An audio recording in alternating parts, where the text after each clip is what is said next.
Born in St. Louis, Missouri in 1945, Geraldine Mulligan and her family moved 2 years later to the Windy City, Chicago, Illinois.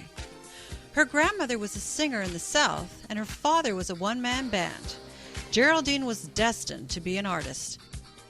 As a teenager, she went to Hyde Park High School with her best friend, Minnie Riperton, who will later be known for her success, Loving You, released in 1975. Geraldine Mulligan recorded her first single, I Let Myself Go, in 1965 under the name of Geraldine Hunt, because at the time the record company wanted a shorter name. The name stayed to this day. Influenced mainly by the Motown artists, she also worked with Diana Ross and the Supremes, The Temptations, and Nina Simone.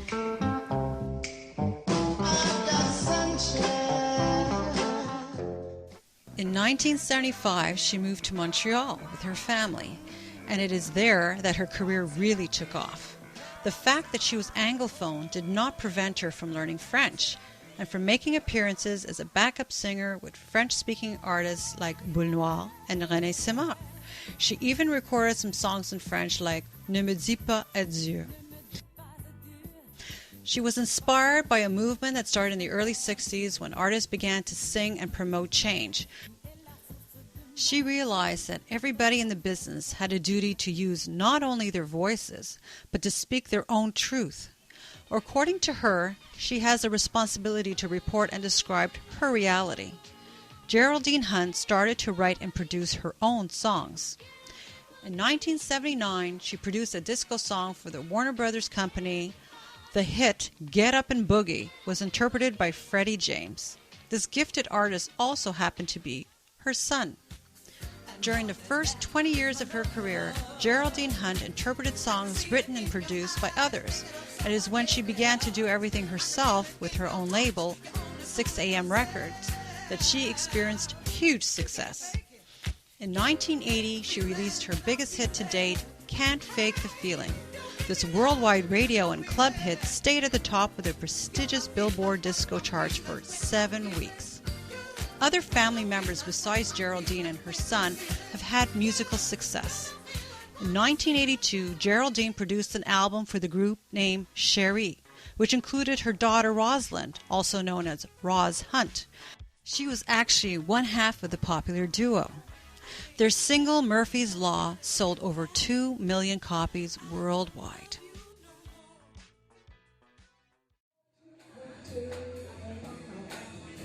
It is with great honor that Star Inspiration Web Radio TV introduces to you another facet of this accomplished artist, a conscious and spiritual woman, an artist with a mission, and here she is to share them with you. Ladies and gentlemen, the wonderful and authentic Geraldine Hunt. We're very fortunate to have today with us Geraldine Hunt, who is an accomplished artist and also a very spiritual person. You'll find that out during the interview. Geraldine,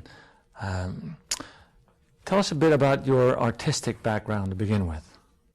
Well, I started singing when I was about 4 years old. I'm from Chicago. I was born in St. Louis, Missouri, on the Mississippi River. And I decided at 4 years old that I was going to be a recording artist. And I grew up in Chicago, and of course, in those days, most people started in the church. And worked my way up to doing auditions for local talent shows and whatnot. Got myself a recording contract with Shaka Khan's record label that was called Rags to Riches. And Minnie Riperton was like my mentor. And recorded my first record. And it started from there. During the 70s, during the Vietnam War, I was on what they call a USO tour for the military. And that took me to Thule, Greenland. And a very secret base was like a missile site or some kind of American-Canadian installation. And during that period, the war ended. The Vietnam War ended, and we were working with agents at that time, and they told us, since the war ended, why don't you just work your way back home through Canada? And that is when I came to Quebec. When I came into Quebec City, I thought that was all of Canada. And I absolutely fell in love with the French-Canadian people in this province.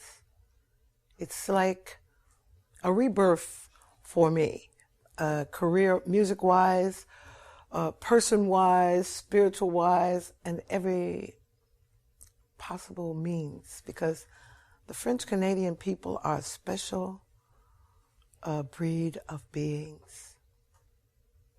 Very special, I find. Anyway, I was on the Billboard and Record World chart at that point when I came in. I had no idea they spoke French. Neither did you. Yeah, exactly. Well, you know. But I found out quickly because once I decided I could not go back to America after coming to Quebec. And I just absolutely had to stay. But I had to find something to do and see how the industry was. And as I said, I came in with a record on Billboard and Record World. However, they were more into Mahogany Rush, and Aquarius Records was happening, and real fertile. But they were pushing French at that point, and I understand why.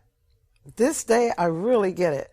But back then, they had something like this man, Le Pen, or something like that, and they had a group like the FLQ that was trying to speak for the people and represent their voice. And that's why they were trying to push.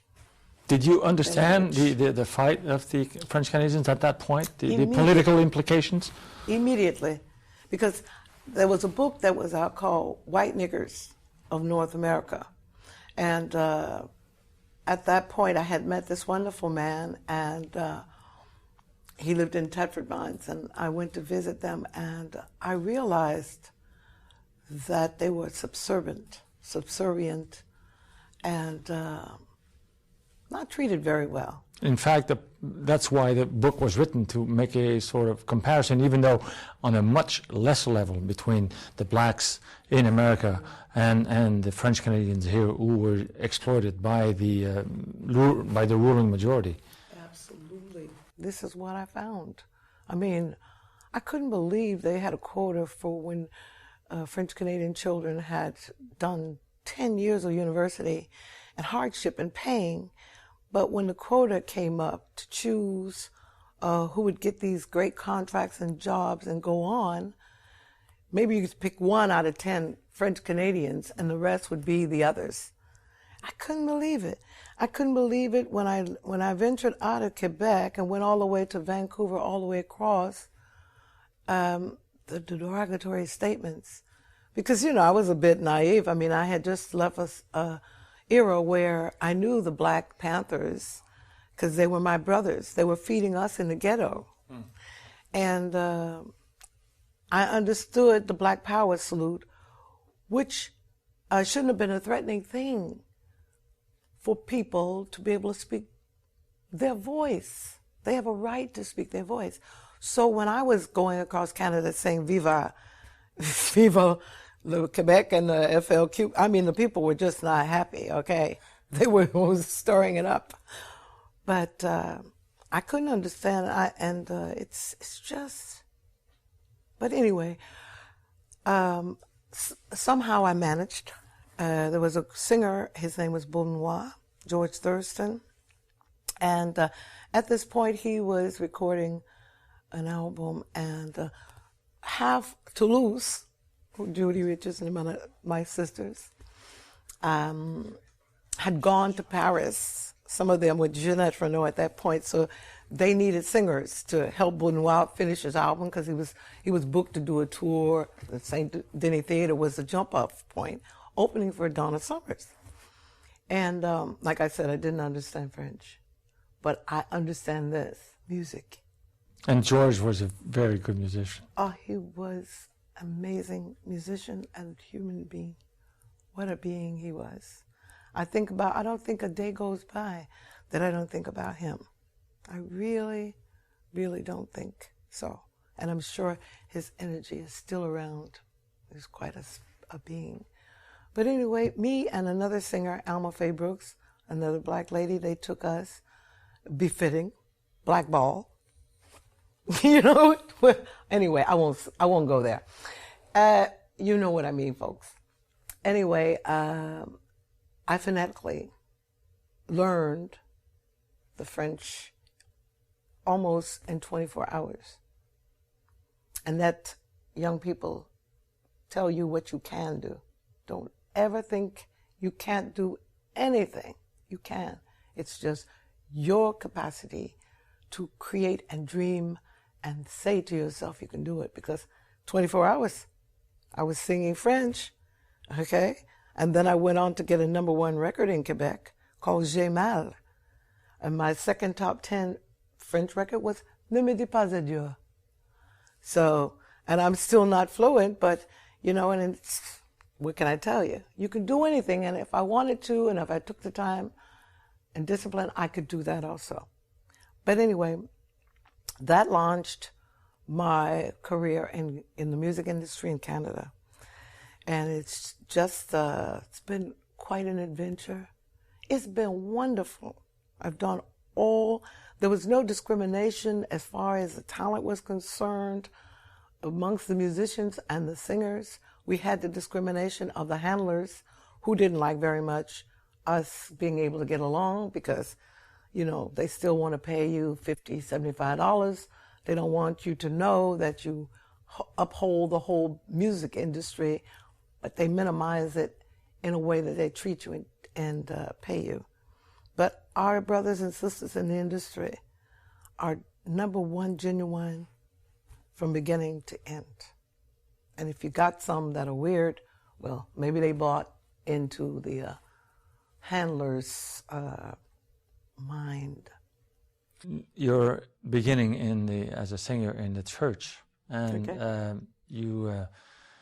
I understand that spirituality has been a very important part of your life. Yes. How does that work with the singer? How does the spiritual Geraldine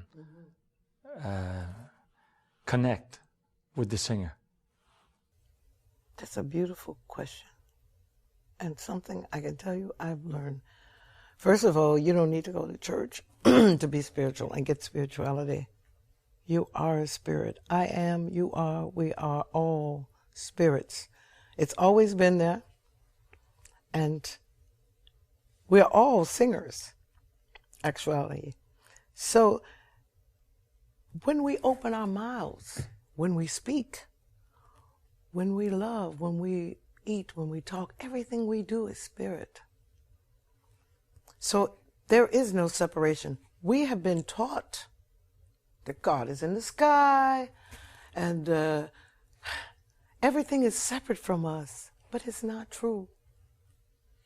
We are creator gods. We are spirit having a physical experience on planet Earth in a duality, in a third density.